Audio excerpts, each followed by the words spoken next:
அலாஸ்காவில் நடைபெற்ற அதிபர் ட்ரம்ப் மற்றும் ரஷ்ய அதிபர் புட்டின் இடையிலான 3 மணி நேர பேச்சுவார்த்தை முடிவு எட்டப்படாமல் நிறைவு பெற்றது. அடுத்த கட்ட பேச்சுவார்த்தை மாஸ்கோவில் நடைபெறும் என்று அறிவிக்கப்பட்டுள்ளது. ரஷ்யா உக்ரைன் இடையிலான போரை முடிவுக்கு கொண்டு வருவது தொடர்பாக அலாஸ்கா மாகாணத்தில் உள்ள எல்மென்டாப் ரிச்சர்ட்சன் ராணுவ படைத்தளத்தில் ரஷ்ய அதிபர் புட்டினுடன் அமெரிக்க அதிபர் ட்ரம்ப் பேச்சுவார்த்தை நடத்தினார். பேச்சுவார்த்தைக்காக அலாஸ்கா வந்தடைந்த புட்டினுக்கு B-2 பாம்பர்ஸ் மற்றும் F-22 ரக போர் விமானங்கள் பறக்க அமெரிக்க அரசு சார்பில் சிவப்பு கம்பள வரவேற்பு அளிக்கப்பட்டது.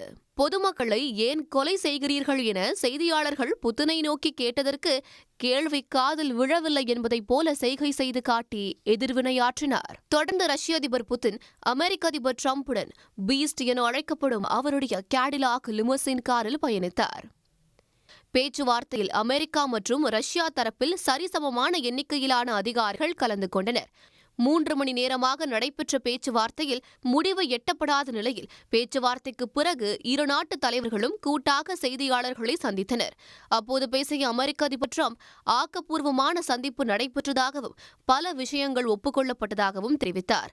மேலும் ஆயிரக்கணக்கான மக்கள் கொல்லப்படுவதை தாங்கள் நிறுத்தப் போவதாகவும் அவர் தெரிவித்தார். செய்தியாளர்கள் மத்தியில் பேசிய ரஷ்ய அதிபர் புட்டின் போர் நிறுத்தம் தொடர்பான பேச்சுவார்த்தையின் மூலம் நல்ல முன்னேற்றம் ஏற்பட்டிருப்பதாக தெரிவித்தார். மேலும் ட்ரம்புடனான சந்திப்பு மகிழ்ச்சி அளிப்பதாக தெரிவித்த புட்டின் உக்ரைனுடனான பிரச்சினைக்கு மூல காரணம் என்ன என்பதை கண்டறிந்து அதற்கு தீர்வு காண வேண்டும் என்று கூறினார். அதேபோல உக்ரைனில் அமைதியை கொண்டுவர வேண்டும் என்றும் அவர் குறிப்பிட்டார். மேலும் அடுத்த சந்திப்பை ரஷ்ய தலைநகர் மாஸ்கோவில் நடத்த வேண்டும் என ரஷ்ய அதிபர் புட்டின் விருப்பம் தெரிவித்துள்ளார். வழக்கமாக தாய்மொழியில் மட்டுமே பேசும் புட்டின் இம்முறை நெக்ஸ்ட் டைம் இன் மாஸ்கோ என ஆங்கிலத்தில் பேசினார்.